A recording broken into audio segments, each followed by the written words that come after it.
शैक्षणिक आणि व्यावसायिक आकांक्षा पूर्ण करण्यासाठी यशवंतराव चव्हाण मुक्त विद्यापीठानं अभ्यासक्रम निश्चित करून आर्थिक दुर्बल घटकातल्या पात्र तरुणांना उच्च शिक्षणाच्या प्रवाहात समाविष्ट करून घ्यावं असं प्रतिपादन राज्यपाल CP राधाकृष्णन यांनी व्यक्त केलं आहे।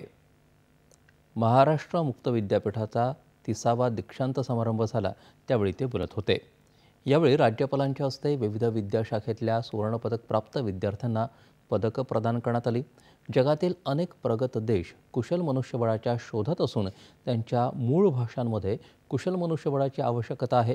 या पार्श्वभूमीवर जपानी, जर्मन, रशियन, इटालियन, फ्रेंच किंवा इंग्रजी भाषेतले लघु अभ्यासक्रम सुरू करण्याचा विचार विद्यापीठानं करावा असं राज्यपाल म्हणाले। देशातली शैक्षणिक प्रणाली लवकरच परीक्षा केंद्रित मॉडेलपासून परिणाम आधारित मॉडेलकडे संक्रमण करणार आहे। हा बदल विद्यार्थ्यांना अधिक रोजगारक्षम बनवण्याबरोबरच त्यांना उद्योजकता साधण्यासाठी सक्षम करेल आणि 2047 पर्यंत विकसित भारत दृष्टिकोनात योगदान देईल असा विश्वास त्यांनी व्यक्त केला।